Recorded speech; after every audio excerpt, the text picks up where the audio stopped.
आज के इस वीडियो में विज्ञान यानी साइंस जीके का 8वां भाग लेके आ रहे हैं। अगर आप चाहते हैं इस वीडियो का पीडीएफ डाउनलोड करना या फिर इसका टेस्ट देना तो आपको ये वाला ऐप डाउनलोड करना होगा, जिसका लिंक इस वीडियो के डिस्क्रिप्शन में और पहले कमेंट बॉक्स में मिल जाएगा। चलिए शुरू करें आज की ये वीडियो। इस वीडियो को लाइक करने के साथ चैनल को जरूर सब्सक्राइब करें, उसके बाद बेल आइकन दबाएं, उसमें ऑल सेलेक्ट करें इसी तरह की बेहतरीन वीडियो सबसे पहले पाने के लिए। यहाँ पे देखिए पहला क्वेश्चन आ चुका है और इस वीडियो में हम 25 क्वेश्चन कवर करने वाले हैं। आपको एक क्वेश्चन के साथ 4 विकल्प दिखाई देगा। अपना उत्तर हमें कमेंट करके बताइए। चाहे तो आप अपना एक रफ लेके बैठ सकते हैं। जितने क्वेश्चन आपके सही होंगे वहाँ पे सही का ट्रिक लगाएं, जहाँ गलत वहाँ गलत का ट्रिक लगाइए। वीडियो खत्म होने के बाद कमेंट करके बताइए कि 25 में से आपने कितना किया। पहला क्वेश्चन है कि टेलीविजन का आविष्कार किसने किया था। ऑप्शन है जेएल बेयर्ड, जॉनसन, गैलीलियो और स्टीफन। तो देखिए अगर हम बात करें टेलीविज़न का तो ये किया गया था जेएल बेयर्ड के द्वारा। कई सारे क्वेश्चन है इस तरह के जो बार बार पूछे जाते हैं, जैसे कि साइकिल का। क्या आपको पता है कि साइकिल का आविष्कार किसने किया? तो ये मैकमिलन के द्वारा किया गया था। हालांकि ये इनका शॉर्ट नेम है। अगर आप पूरा नाम जानेंगे तो इन पूरा नाम है किर्कपैट्रिक मैकमिलन। चलिए जो जहाज है, भाप वाली जहाज, इसका खोज किसने किया? भाप वाली जहाज का, तो भाप वाली जहाज का खोज किया गया था पेरियर के द्वारा। और इसके अलावा डीजल इंजन का खोज किसने किया? डीजल इंजन का तो ये रुडोल्फ डीजल के द्वारा इसका खोज किया गया था। और भी कई सारे प्रश्न हैं जो कि कई बार पूछे गए हैं, जैसे कि परमाणु बम, तो परमाणु बम का खोज किया गया था जे रोबर के द्वारा। इसके अलावा पूछा जाता है हाइड्रोजन बम, तो हाइड्रोजन बम का आविष्कार किसने किया ये आप हमें कमेंट करके बताएंगे कमेंट बॉक्स में। अगला है कि टेलीस्कोप का आविष्कार किसने किया था। टेलीस्कोप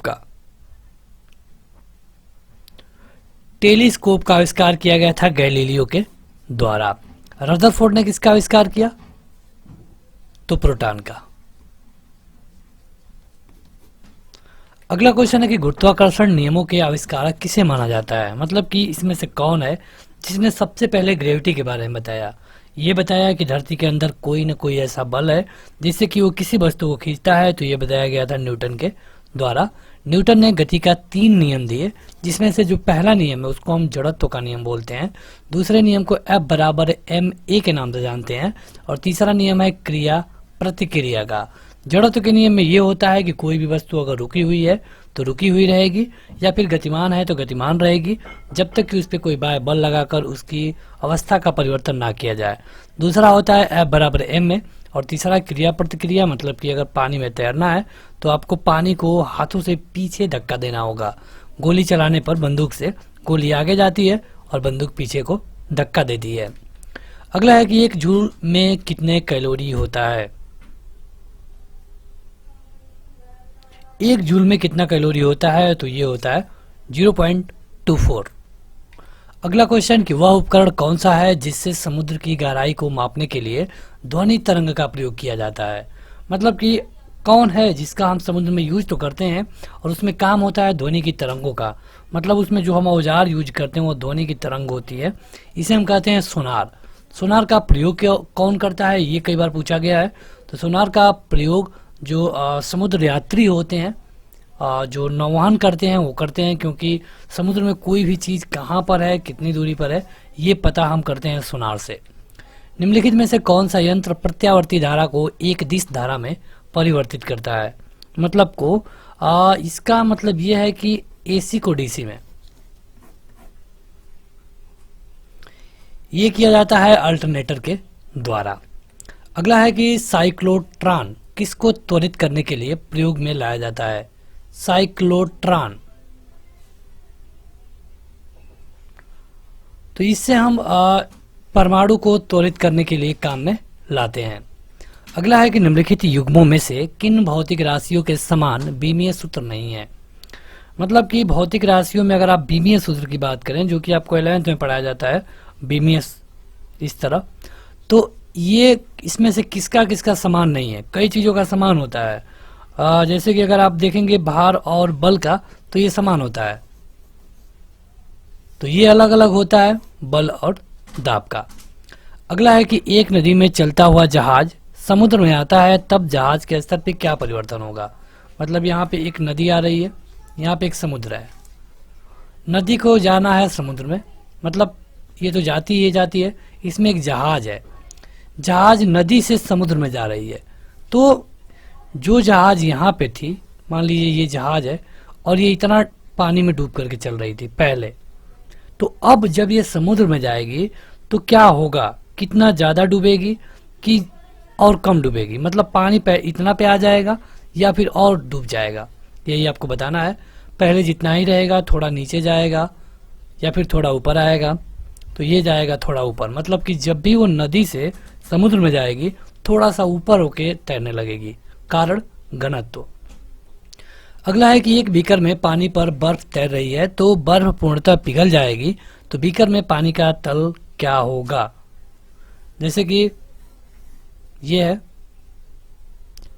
यहाँ पे इतना पानी है, एक बर्फ का टुकड़ा है, ये बर्फ पिघल जाता है पूरा पूरा अगले गिलास में, तो ये जो पानी का लेवल है ये क्या इससे अधिक हो जाएगा, क्योंकि ये बर्फ पिघलेगा तो पानी ही बनेगा। तो यही आपको बताना है कि जो लेवल है ये बढ़ जाएगा या फिर पहले बढ़ेगा बाद में घटेगा या फिर घट जाएगा या फिर उतना ही रहेगा। तो ये उतना ही रहेगा, क्योंकि ये जो पहले जगह लिया था, ये जो पानी है, जो पानी ये बनेगा उतना ही में जगह लेगा। अगला है कि जब किसी बोतल में पानी भरा जाता है और उसे जमने दिया जाता है तो बोतल टूट जाती है, क्यों। ठंडे के दिनों में नलों के पाइप फट जाते हैं, क्यों। ये क्वेश्चन आपने बहुत बार पढ़ा होगा। वही है यहाँ पे, जैसे कि एक बोतल है, मान लीजिए इस तरह का बोतल है और इसमें हमने पानी भर दिया पूरा एकदम 100%, जितना हम आसानी से भर सकते हैं। उसके बाद हमने इसको बंद करके इसको ठंडा करना शुरू किया। जब इसके अंदर का पानी जमेगा, मतलब कि शीशे वाले बोतल की बात की जा रही है, जब पानी जम जाएगा पूरी तरह तो ये फूट जाएगा, क्यों। तो यो इसलिए क्योंकि जब पानी जमता है तो फैलता है, पानी जमने पर फैलता है, इसीलिए बोतल टूट जाता है। अगला है कि पहाड़ी पर चढ़ता एक व्यक्ति आगे की ओर झुक जाता है, क्यों। यह है पहाड़ी, ये व्यक्ति जब इस पे चढ़ेगा तो ऐसे नहीं चढ़ेगा, इसका यहाँ पे सिर है तो ऐसे नहीं चढ़ता है, ये हमेशा ऐसे चढ़ता है, ऐसे चढ़ता है। तो ये झुक के चढ़ रहा है, क्यों नहीं ये सीधे चढ़ रहा है। तो ऐसा इसलिए करता है क्योंकि ये अपना अस्थायित्व बढ़ाने के लिए, क्योंकि आप देखेंगे कि जो इसका पूरे शरीर का गुरुत्वाकर्षण केंद्र है ये इसके पैरों से होकर जमीन के अंदर जाए। अगर ऐसा होगा तो ये नहीं गिरेगा। अगर इसके बजाय ये कंडीशन कुछ इस तरह की होती तो जो इसका गुरुत्वीय केंद्र बल है यहाँ से जमीन के अंदर जाता, जो कि इसके पैरों से नहीं जा रहा है, और ये व्यक्ति पीछे की तरफ गिर जाता। इसका ये वाला ऑप्शन सही है, बी वाला। अगला है कि यदि हम भूमध्य रेखा से ध्रुव की ओर जाते हैं तो जी के मान पे क्या असर पड़ेगा। नॉर्मली अगर जी की मान की बात करें तो 9.8 मीटर पर सेकंड स्क्वायर है। तो अगर हम भूमध्य रेखा से ध्रुव की ओर जाते हैं, बढ़ेगा घटेगा यही आपको बताना है। तो अगर हम भूमध्य रेखा से ध्रुवों की ओर जाएंगे तो ये मान बढ़ जाएगा। अगला है कि बल गुणनफल है, बल बराबर क्या होता है यही तो आपको बताना है। न्यूटन का गति का दूसरा नियम क्या होता है, अभी हमने आपको बताया है। यह बराबर है एम ए, यम मतलब कि द्रव्यमान और ए मतलब कि एक्सेलरेशन मतलब कि त्वरण। त्वरण क्या होता है, जब किसी समान कोई भी वस्तु, आसान भाषा में आपको समझाए तो 2 किलोमीटर प्रति घंटे की रफ्तार से चल रही है, थोड़ी देर बाद 5 किलोमीटर प्रति घंटा की रफ्तार से चलने लगी, ये जो वृद्धि हुई प्रति सेकंड, इसको हम त्वरण बोलते हैं। शून्य में स्वतंत्र रूप से गिरने वाली वस्तुओं का वेग पे क्या असर पड़ेगा, या फिर त्वरण पे। मतलब अगर कोई वस्तु स्वतंत्र रूप से शून्य में गिर रही है जहां पे ग्रेविटी नहीं है तो क्या होगा, इसको हम एक उदाहरण से समझाएंगे। देखिए अगर हम 5 किलोमीटर ऊपर से, मतलब धरती के 5 किलोमीटर ऊपर से कोई वस्तु फ्री फॉल मतलब कि केवल छोड़ देते हैं, तो इसकी जो यहाँ पे गति रहेगी 0 किलोमीटर प्रति घंटा रहेगी। थोड़ी दूर बाद लगभग जब ये 1 किलोमीटर या फिर कुछ दूर बाद जाएगा तो इसकी गति 2 किलोमीटर प्रति घंटा हो जाएगी। ये एक केवल मतलब कि उदाहरण बता रहे हैं। जब अगले कुछ दूर जाएगा, मतलब कि अब केवल 2 किलोमीटर धरती बची, तो इसकी गति 5 किलोमीटर प्रति घंटा हो जाएगी। धरती पर आते समय जब ये धरती से टच होगा तो उसकी गति सबसे अधिक होगी। तो यहाँ पे जो ये गति बढ़ रही है 2 से 5, इसी को तो हम त्वरण कहते थे। पिछले में हमने आपको बताया है कि जब 2 से 5 होगा तो त्वरण कहेंगे। उसी तरह यहाँ पे जब ये 2 से 5 हुआ तो ये त्वरण हो गया। तो अगर कोई वस्तु शून्य में गिरेगा, मान लीजिए धरती पे गिरेगा, तो धरती पे तो गुरुत्वाकर्षण बल है, लेकिन अगर गुरुत्वाकर्षण बल ना हो तब, तो जब गुरुत्वाकर्षण बल नहीं रहेगा तब जो स्पीड यहाँ पे रहेगी इसकी 2 किलोमीटर, तो यहाँ पर भी वही स्पीड रहेगी, कहीं पर भी कोई वृद्धि नहीं होगी। अगला है कि इसका ये डी वाला उत्तर सही होगा, समान त्वरण होगा।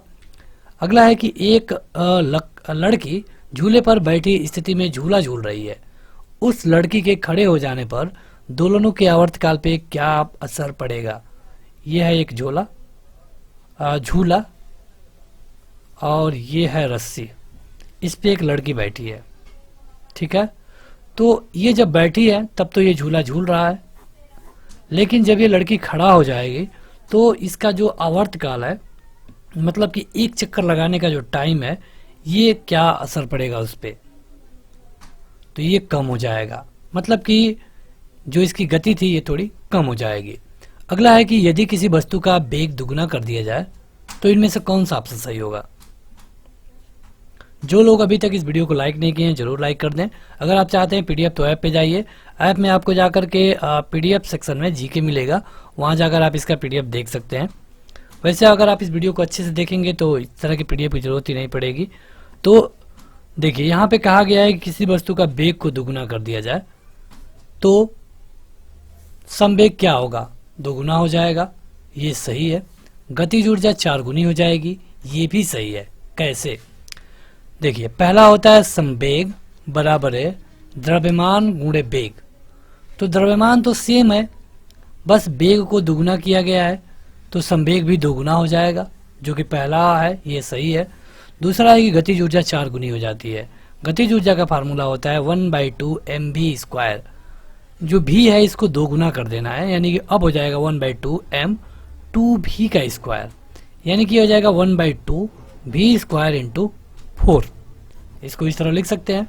तो जो यहाँ m छूट गया है, तो जो पहले था उसमें कितना का मल्टीप्लाई हो गया है? 4 का, तो गतिज ऊर्जा हो जा रही है 4 गुना। अगला है कि निम्नलिखित में से सदिश राशि कौन है? क्या लंबाई है, वेग है, समय है? सदिश मतलब कि ऐसी राशियां जिसमें उसकी मात्रा भी हो और दिशा भी हो, तो ये है वेग। न्यूटन की गति का पहला नियम क्या है? हमने इसी वीडियो में आपको बताया है। जितने भी क्वेश्चन आपसे पूछे जा सकते हैं हम सब एक्सप्लेन करते चलते हैं। तो न्यूटन के पहले नियम को हम कहते हैं जड़त्व का नियम। कोई भी वस्तु रुकी हुई है तो रुकी हुई रहेगी, गतिमान है तो गतिमान रहेगी, तब तक कि जब तक कि उस पर कोई बाह्य बल लगाकर उसकी प्रारंभिक अवस्था का परिवर्तन ना किया जाए। 2 वेक्टर जिनका मान अलग है, इसमें से किसको संतुष्ट करेंगे?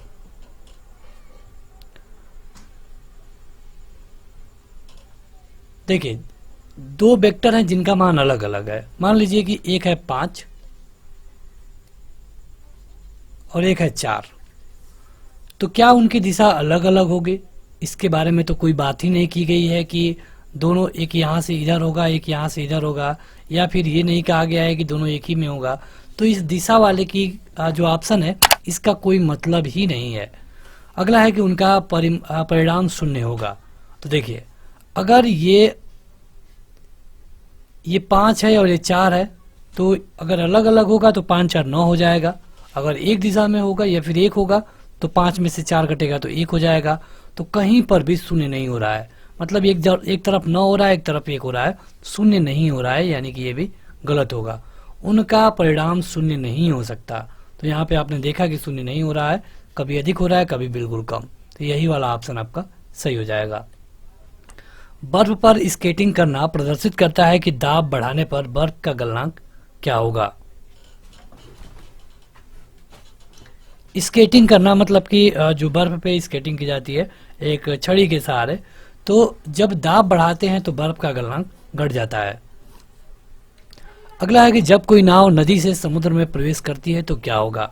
यही क्वेश्चन अभी पहले पूछा गया था, थोड़ी अलग तरीके से पूछा गया था कि उसके स्तर में क्या असर पड़ेगा, और वही क्वेश्चन है। तो जो नाव है थोड़ी सी ऊपर उठ जाएगी, मतलब जहाँ पहले इतना पानी में डूब के चल रही थी अब कम पानी में डूब के चलेगी। क्यों? घनत्व के कारण। निम्नलिखित में से किसमें गतिज ऊर्जा नहीं है। हर ऐसी चीज जो कि जिसमें गति हो रही है उसको हम उसमें गतिज ऊर्जा होगी ही होगी। चली हुई गोली, मतलब गोली चल रही है तो इसमें तो गति है, तो गति है तो गतिज ऊर्जा होगा, क्योंकि गतिज ऊर्जा का फार्मूला होता है 1/2 mv²। अगर भी है, अगर उसमें भी है, गति है, तो उसकी गतिज ऊर्जा होगी ही होगी। चली हुई गोली में तो होती है। खिंचा हुआ धनुष, खिंचा हुआ धनुष में क्या है, मान लीजिए ये धनुष है और हमने इसको खींच लिया है, खींच के हमने पकड़ा हुआ है, ये नहीं कर रहा है कि खींच के छोड़ दिया गया है, खींचा हुआ धनुष, तो ये रुका हुआ है, इसमें कोई गति नहीं है, तो ये इसमें गतिज ऊर्जा नहीं होगी। क्वेश्चन के हिसाब से यही आपका सही उत्तर होगा। अगला है कि जब एक चल वस्तु की गति दोगुनी हो जाती है तो उसकी गतिज ऊर्जा पे क्या प्रभाव पड़ेगा। ये तो क्वेश्चन हम बता चुके हैं, क्योंकि गतिज ऊर्जा बराबर होता है 1/2 mv²। अगर v को दुगुना कर देना है यानी कि 1/2 m 2v का square 1/2 m 4v² 1/2 m v² into 4, तो गतिज ऊर्जा क्या हो गई, 4 गुनी हो गई। तो आपका ऑप्शन नंबर डी सही हो जाएगा। अगला है कि जब दूध को बिलोया जाता है तो उसमें मक्खन अलग हो जाता है, इसका कारण क्या है। मतलब कि जो कच्चा दूध होता है उसमें हम कौन सी क्रिया करते हैं जिसमें से मक्खन अलग हो जाता है, उस क्रिया में कौन सा बल लगता है, यही आपको बताना है। गुरुत्वाकर्षण बल बिल्कुल नहीं लगता है, घर्षण बल बिल्कुल नहीं लगता है, वहां पे लगता है केंद्रापसारी बल, केंद्रापसारी बल।